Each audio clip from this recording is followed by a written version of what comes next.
आज मैं देख रहा था आजादी के अमृत काल में मल्लिकार्जुन खड़गे। अगर आपको इतिहास न पता हो तो एक बार उनके बारे में पता करिएगा कि किस पृष्ठभूमि से निकलकर आज वो देश की सबसे पुरानी पॉलिटिकल पार्टी के राष्ट्रीय अध्यक्ष हैं, राज्यसभा देश के उच्च सदन में नेता प्रतिपक्ष हैं। उसके बाद उनके साथ ये हुआ कि उन सब पदों पर उनकी जाति हावी हो गई और वो खड़े होकर के देश को ये कह रहे हैं कि मैं गया हल्द्वानी और मैं जब भाषण देकर के वहां से आया तो वहां हवन किया गया शुद्धिकरण कराने के लिए, क्योंकि एक दलित वहां जाकर के ये भाषण दे आया। मुझे ये अचानक याद आ गया उत्तर प्रदेश में मरहूम नेताजी मुलायम सिंह यादव मुख्यमंत्री रहे 3 बार, उनके बेटे मुख्यमंत्री रहे 5 साल, विदेश से पढ़ के आए थे, ठीक ठाक काम भी किया था, आज भी उन्हीं का काम दिखता है और योगी जी अभी गिनवा नहीं पा रहे। मुख्यमंत्री नहीं रहे तो उनका आवास गंगा जल से धुलवाया था। और तो और एक बार कन्नौज में चुनाव के बीच में अखिलेश यादव मंदिर चले गए तो मंदिर को बीजेपी वालों ने गंगा जल से धुलवाया। और यही बीजेपी वाले देश को कहते हैं कि जातिवाद कहीं है ही नहीं, जाति खत्म हो गई। और मैं आपके इतने कैमरों के बीच में कह रहा हूं कि भाजपा और आरएसएस से बड़ा इस देश के दलित पिछड़ा विरोधी कोई दूसरा नहीं होगा। जब पूरा विपक्ष कह रहा था जाति जनगणना कराओ तो आपने मजबूरी में पहले तो आपने भाषण दिया बाहें फैला करके कि मेरे लिए तो एक ही जाति होती है गरीब अमीर, फिर आपने कहा कि मेरे लिए 4 जातियां होती हैं किसान और युवा महिला, और ये आप बार बार बदलते रहे। फिर संसद में खड़े होकर कहते थे मैं अति पिछड़ा माँ का बेटा हूं, मैं ओबीसी हूं, आपने वोट मांगने के लिए, लेकिन जाति जनगणना के खिलाफ खड़े थे। और उसके बाद जाति जनगणना पर जब पूरा विपक्ष और समाज एकजुट हो गया तो आपने उसके लिए हामी भरी। अब जाति जनगणना के लिए खबर आ रही है कि उन्होंने जातियों के कोडिफिकेशन और सेंट्रलाइज कोई लिस्ट बनाई ही नहीं। 2011 में जब जाति जनगणना हुई थी तो 46.7 लाख जातियां पता चली थी, क्योंकि उप जातियां भी लोगों ने जाति बना के लिख दी। ये बीजेपी और आरएसएस अंदर जाति जनगणना को पूरी तरह से खत्म करने के लिए काम कर रही है। वही मानसिकता है जो इस देश में दलित पिछड़ा को गुलाम बना रही है। इसीलिए मल्लिकार्जुन खड़गे जी का वहां पर धुलवाया गया। है हिम्मत किसी और की इस तरह से धुलवा दे? सफाई देना पड़ा पहली बार गृह मंत्री जी को, मुझे ये देख करके अच्छा नहीं लगा। गृह मंत्री जी कहते थे कि मेरे बोलने का क्रम मैं तय करूंगा, अब विपक्ष तय कर दिया। विपक्ष उनके ऊपर कोई हमला कर रहा है और इसका जवाब उनको देना पड़ रहा है। ये तो लग रहा है कि अब डर आ गया है उनके मन में। इस देश में युवाओं ने जो शिक्षा और रोजगार केंद्रित आंदोलन किया, उस आंदोलन से जब पहली बार 12 साल में ये सरकार झुकी, अपने मंत्री का इस्तीफा लिया, मैं ये देख पा रहा हूं कि इन सब के मन में, चाहे वो प्रधानमंत्री जी हो, गृह मंत्री जी हो, डर व्याप्त हो गया है। इसलिए अब वो विपक्ष के सवालों को रिप्लाई दे रहे हैं। आज तक कभी रिप्लाई दिया था? नहीं। तो आप भागे नहीं हैं तो एक दिन संसद में बैठ करके सवाल जवाब कर लेते। इस बार जितना, जैसे पेपर लीक पर तो चर्चा हुई ना, बाकी समय सदन थोड़ी देर भी चलता था, गृह मंत्री अपनी कुर्सी पर क्यों नहीं बैठे? अब वो ये कह रहे हैं कि अंदर माहौल ठीक नहीं था इसलिए हम अंदर नहीं जा रहे थे, जबकि अंदर माहौल इसलिए खराब था क्योंकि ये अंदर नहीं जा रहे थे। आप कल्पना करिए, इस देश में मूर्खता का परीक्षण बीजेपी करवाती है। कोविड में ताली बनवाई, देखिए कि क्या स्थिति है। बाद में महिला आरक्षण बिल पास कराने के बाद दोबारा परिसीमन बिल पे महिला आरक्षण का कपड़ा पहना कर ले आई और ये कहने लगी कि विपक्ष महिला विरोधी है। तो आपका नैरेटिव हर बार नहीं चलेगा। इस बार लोगों ने देखा है कि जनता विपक्ष के साथ खड़ी थी।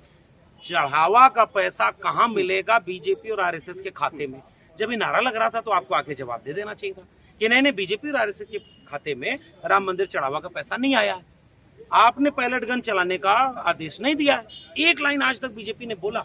इसका मतलब ये कि भाजपा बुरी तरह घिर चुकी है और ये शायद पहली बार हुआ है। 2.32 करोड़ रुपया प्रतिदिन योगी आदित्यनाथ की सरकार मीडिया में प्रचार पर खर्च करे। कितना? 2.32। इतने करोड़ रुपया रोज योगी जी का चेहरा चमकाने के लिए हो रहा है खर्च। 6,800 करोड़ रुपए बजट है प्रचार का। 4,000 करोड़ रुपए से ज्यादा का जो एक्सप्रेसवे बनवाया, 80 गड्ढे उद्घाटन के कुछ दिन के बाद। इस उत्तर प्रदेश में वैकेंसी नहीं आई, युवा आंदोलन कर रहे हैं, हर विश्वविद्यालय में आंदोलन हो रहा है। किसान इंतजार कर रहा है कि आप एक बार गांव आइए, आपको वोट मांगने, हम आपका साड़ और खाद पर जो कितने लोगों ने लाठी मारी वो सब वापस करेंगे। पूरी तरह सरकार विफल है उत्तर प्रदेश की, तो वो हिंदू मुसलमान, कब्रिस्तान, नमाज यही सब करेंगे। प्रभु श्री राम के नाम पर भाजपा ने 3 दशक राजनीति की, सर्टिफिकेट बांटी कि कौन हिंदू है, कौन नहीं है, कौन हिंदू विरोधी है। मंदिर बन रहा था, संत कह रहे थे कि मंदिर अधूरा है, मत प्रवेश वो करो, उद्घाटन करो। मोदी जी ने किया। राष्ट्रपति जी चूंकि आदिवासी थी नहीं बुलाया, मंदिर में ये सब हुआ। पानी टपक रहा था मंदिर से, यह बात देख करके राम भक्तों को बड़ी पीड़ा हुई। उसके बाद दोबारा उनको पीड़ा तब हुई जब चंदा चुरावा हो गया, चढ़ावा चोरी हो गया। तो जब जो भगवान के नाम पर राजनीति करे उन्हीं का नहीं हुआ, तो ये तो एयरपोर्ट है साहब। वो जो अंग्रेजों ने जितना बनाया वो आज भी कुछ न कुछ रूप में टिका, और भाजपा ने जितना बनाया, भाई कांग्रेस को इतना आप आलोचना करते हो, कांग्रेस की बनाई बहुत सारी इमारतें आज भी, इनकी बनाई इमारतें ऐसे ही टूट रही हैं क्योंकि इनका विचार ही भारत को तोड़ने। एक किताब है, आप गूगल करिएगा, बाल नरेंद्र के नाम से बच्चों के लिए एक नैतिक शिक्षा की किताब छपी है कि एक बाल नरेंद्र था, जब वो झंडा चला गया तालाब में तो गया और झंडा लेकर आया और मगरमच्छ के बच्चे को भी पकड़ के ले आया। मुझे तो वो किताब याद आ गई। मोदी जी के ऊपर है कि किसके ऊपर है, ये जांच का विषय है। लेकिन इस देश में एक आंदोलन चला, उसमें बच्चों ने नारा लगा दिया।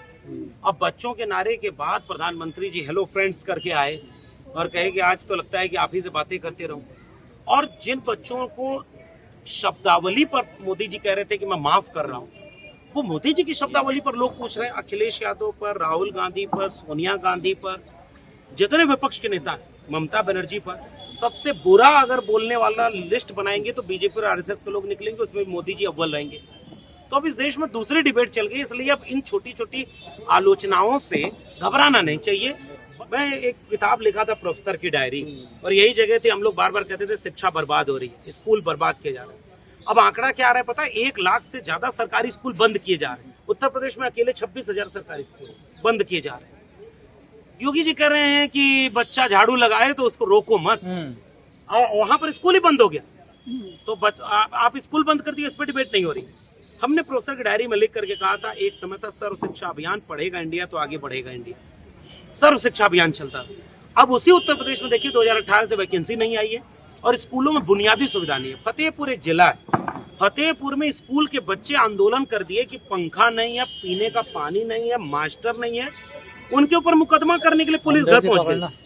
फिर अचानक देश ने देखा कि देश भर के कई इलाकों से, राजस्थान के बाड़मेर से, उत्तर प्रदेश के कई जगहों से छोटे छोटे बच्चे सड़क पर आंदोलन करने लगे। मैं ये उम्मीद करता हूं कि केवल शिक्षा ही इस देश को बचाएगी, उसमें भी सरकारी स्कूल, कॉलेज, विश्वविद्यालय। हम और आप जब यहाँ खड़े हैं ना, इलाहाबाद विश्वविद्यालय में जो विद्यार्थी 400 गुना फीस पढ़ाने, 6,000 सीटों को घटाने, आरएसएस का अड्डा बना देने के खिलाफ आंदोलन कर रहे थे, उनके ऊपर लाठीचार्ज हुआ। गोरखपुर विश्वविद्यालय में कुलपति भाग रही हैं, विश्वविद्यालय में जो बच्चे प्रोटेस्ट कर रहे हैं उनको पुलिस से पिटवा रही हैं, फर्जी मुकदमे डलवा रही हैं। पूरे देश में हड़कंप मचा है। जवाहरलाल नेहरू विश्वविद्यालय के कुलपति के ऊपर आरोप लगा है कि आपने लाखों रुपए लेकर के अपॉइंटमेंट किया, और हम तो इस पर किताब ही लिख चुके हैं। मैं तो चाहता हूं जिसको बाल नरेंद्र वाली किताब न मिली हो, वो प्रोफेसर की डायरी किताब खरीद के पढ़े। देश के विश्वविद्यालयों में 30-30, 40-40 लाख रुपए लेकर के तो पैसे पे अपॉइंटमेंट हो रहा है, अपने परिवार वालों का अपॉइंटमेंट हो रहा है, अपने जो है रिश्तेदारों और आरएसएस के विचार देख कर अपॉइंटमेंट हो रहा है। तो देश की बर्बादी का पूरा ठेका बीजेपी और आरएसएस ने ले लिया। मैं जब भी मंदिर का जिक्र आ रहा है, पता नहीं क्यों राम मंदिर याद आ रहा है। कितने 100 करोड़ रुपए का घोटाला हुआ था, जरा आप लोग बताइए। राम मंदिर का कितने 100 करोड़ का, 1200 करोड़। मीडिया बोल रही है दूध का दूध, पानी का पानी हो जाएगा। कौन बोला? योगी आदित्यनाथ। दूध पानी लेकर के सपा वाले पहुंच गए संसद में, आज तक कोई इस्तीफा नहीं हुआ। तो जो इतना बड़ा मंदिर बना, उसका चढ़ावा कौन चुराया? एक गाना बना है, किसी ने देखा, मैं मीम में देख रहा था मैं, कि पूछते हैं राम हनुमत बता दीजिए, और किसने चढ़ावा चुराया पता कीजिए। एक मीम किसी ने भेजा कि प्रभु श्री राम कह रहे हनुमान से गिरे, मंदिर में चोरी हो रही है। कहा कि हमको भाजपा के राष्ट्रीय अध्यक्ष अपनी रैली में, रोड शो में कपड़ा पहना के भाजपा झंडा लगा, ये लोग कह रहे हैं। और जितने राम भक्त हैं वो बहुत आहत हैं। तो शांति श्री को अपने अपॉइंटमेंट, अपनी बेटी का अपॉइंटमेंट जेएनयू में करवाया। जवाहरलाल नेहरू विश्वविद्यालय में जितना धांधली और जितना आरएसएस का अड्डा बनवाया।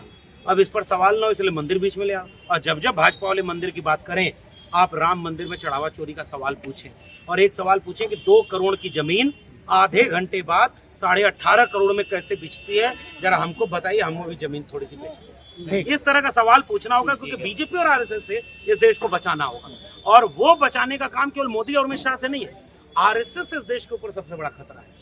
और आरएसएस से देश नहीं बचेगा, विश्वविद्यालय नहीं बचेंगे, तो फिर कुछ बचेगा। मोदी अमित शाह तो एक मुहर है, वो चेहरा है, असली है आरएसएस। वो नए मोदी और अमित शाह पैदा कर देगी। हमारी लड़ाई वैचारिक रूप से आइडिया ऑफ इंडिया, जो बाबा साहब डॉक्टर अम्बेडकर के संविधान से चलता है, उस आइडिया ऑफ इंडिया को बचाने की, जिसको आरएसएस मुट्ठी भर लोगों के हाथ में गिरवी रख रहा है। एक पेड़ माँ के नाम, लाखों पेड़ रानी के नाम। आपने नारा लगाया, कितने सारे नारे लगाए, पढ़ेगा इंडिया, विश्व गुरु बनेगा इंडिया, और आपने पूरे इंडिया को पढ़ने से रोक दिया। इसलिए व्यक्ति का इस्तीफा होने की बात ही नहीं। अगर अमित शाह का मन हो तो इस्तीफा दे दें। वैसे तो हम सुनते हैं कि योगी और अमित शाह में इस बात का झगड़ा हो रहा है कि मोदी जी जब रिटायर होंगे तो योगी जी प्रधानमंत्री बनेंगे कि अमित शाह जी।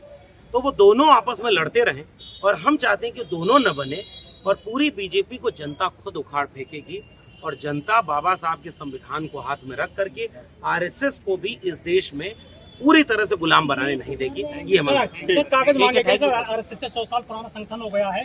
अब एफसीआरए बिल ले आ रहा है ये केंद्र सरकार, कह रही विदेश से कोई भी चंदा आएगा तो उसका हिसाब होगा।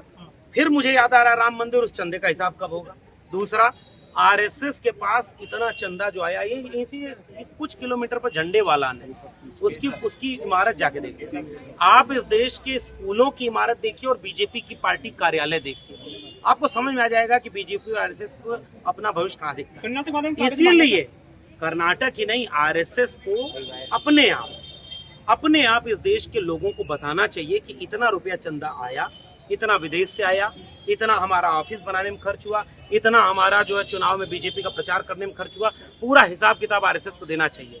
जिन्होंने तिरंगा नहीं फहराया 52 साल तक, वो हर घर तिरंगा फैलाने की बात कर रहे हैं।